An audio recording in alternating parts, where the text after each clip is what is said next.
It is a first in television history, I guess we could say, because never before have these two pillars of economic thought faced off on live television. It is time for what we're calling Paul versus Paul. On the one side, Representative Ron Paul has been a pioneer of fiscal conservatism, the face of debt reduction and small government, a hero to the Tea Party. And far on the other side of the spectrum, our guest host, Professor Paul Krugman, a spokesman for activist government, a believer in deficit spending, and this generation's voice for economic liberalism. Gentlemen, welcome. We want to get right to the core here of your disagreement. We're going to begin with Congressman Paul. Representative Paul, you know where Professor Krugman stands. What would you say is wrong, or what would you disagree with in terms of his view of government? Well, he believes in big government from what I read and hear, and I believe in very small government. I emphasize personal liberties. I don't like a managed economy, whether it's through central economic planning or monetary policy or even Congress doing it. So it's a completely different philosophy that markets are supposed to work, you know, in a natural way. I want a natural rate of interest. I don't want the government or the Federal Reserve fixing the rate of interest. That's a price fixing, and wage and price controls never work, so pricing the cost of money doesn't work either. And this idea that somebody or some group might know what the proper amount of money should be or what the proper rate of interest should be is sort of presumptuous. You know, I don't know where they get this knowledge, and Hayek called it the pretense of knowledge. They pretend they know, but they really don't. So when we talk about electing a president or a Congress to run the economy better, they're missing the whole point. Okay. Governments aren't supposed to run the economy. The people are supposed to run the economy. Well, what's wrong, Professor Krugman, with leaving the government out of the equation? Well, there's certain things, you know, you can't leave the government out of monetary policy. If you try to think, you know, we're going to just let it set itself, it doesn't happen. The government is actually always, the Federal Reserve, the central bank, is always going to be in the business of managing monetary policy. If you think that you can avoid that, you're living in the world as it was 150 years ago, right? We have an economy in which money is not just green pieces of paper with faces of dead presidents on them. Money is the result of the financial system. It includes a variety of assets. We're not even quite sure where the line between money and non-money is. It's kind of a continuum.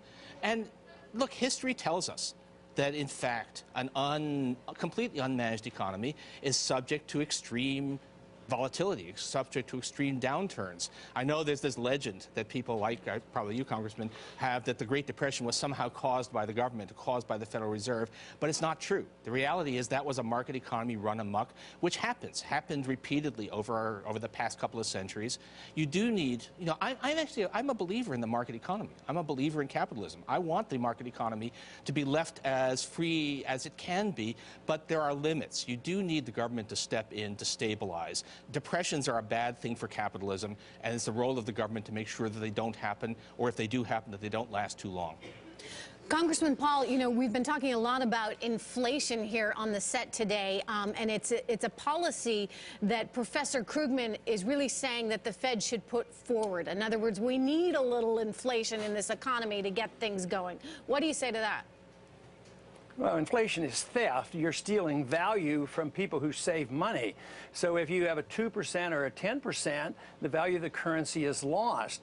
And it really destroys an important feature of the economy, and that is savings. Savings tells us something, and it tells us if capital is available. This notion that capital can come out of the expansion of the money supply is remote. Now, Professor Krugman indicates that we just want to go back 100 years or so. That is not exactly true. We'd like to improve on what was like back then, but he wants to go back 1,000 years or 2,000 years, just as the Romans and the Greeks and all other countries debased their currency. They didn't have a computer. This idea that we need a Federal Reserve to run things, well, or a central bank, that's just a modern era. Now Representative Paul, can you clarify, what do you mean by go back 1,000 years? Is that fair? Clarify what you mean by that. What did the Romans do to their currency? The Byzantine Empire had a gold standard for 1,000 years, and they did quite well, and they didn't fight wars. But the Roman Empire eventually destroyed their currency. They put in wage and price controls before. They diluted the metals, they inflated. They thought wealth could come by fooling the people. Who would want today, if they had 10 years to send their kid to college, would they put their money in gold coins or a treasury bill making 1 or 2%? They can't keep up with the inflation or the devaluation of the currency. There'd be nothing there. Nobody puts their money in a 10-year bond. Okay. I am not a defender of the economic policies of the Emperor Diocletian, so let's just make that clear. No, well, you are. In a way, you are. No, That's exactly what you're defending. I'm a defender of the economic policies that we followed after World War II that produced the best generation of economic growth that this country has ever experienced. We had a set of policies that provided, there was mild inflation, there was effective government regulation of the financial system so that it didn't go wild the way it did after we lifted those regulations. We had fiscal policy that stimulated the economy when it was needed. We had policies that fostered a strong middle class instead of using the worship of the supposedly ideal forces of the market to lead to plutocracy. I like the America that my parents prospered in. I think we can restore a lot of that. And there are some reasons for that. Just remember that Friedman, Bernanke apologized to Friedman because the Federal Reserve was responsible for prolonging the agony of the Depression. You have to liquidate the debt. After World War II, a lot of the debt was liquidated. But guess what else we did? The troops were coming home. 10 million people came home. Big government liberals wanted to have job programs. They weren't put into place. We cut spending by some 60%. We slashed taxes. Finally, the Depression ended. Yes, there were some things, but it was the liquidation of debt that made it available that we could go back to work again. I want to say something about Milton Friedman here, because if you actually read what he wrote in his writings for economists, as opposed to some of his slightly loose popular writings, he actually said that the Federal Reserve was responsible for the Great Depression because it didn't do enough. Friedman's complaint was that the Federal Reserve did not print enough money.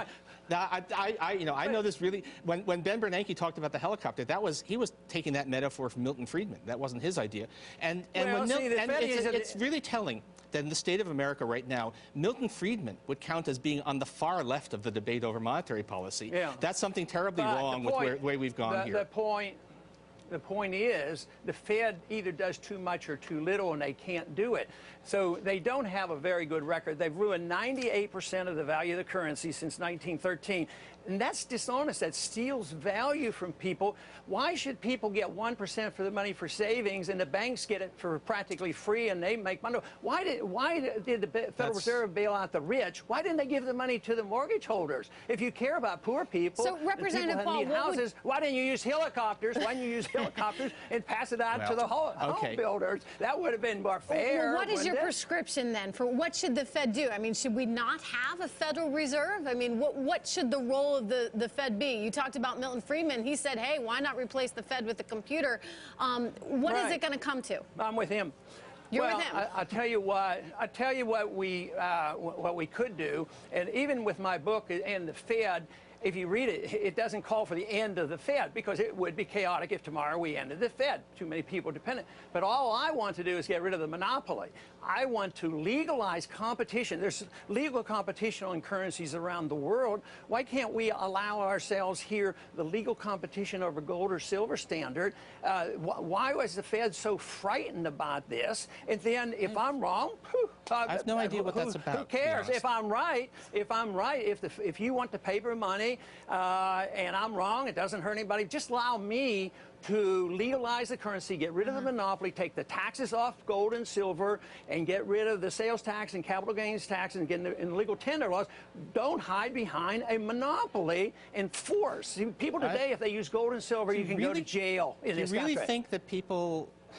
That's not my understanding of the law. But do you really think that people use dollar bills only because the federal government isn't allowing them to use other stuff? That seems to me to be a very strange point of view. And by the way, we have lots of private money. You don't have a choice. You go to jail if you use anything else. You go to jail. That's not what I've heard.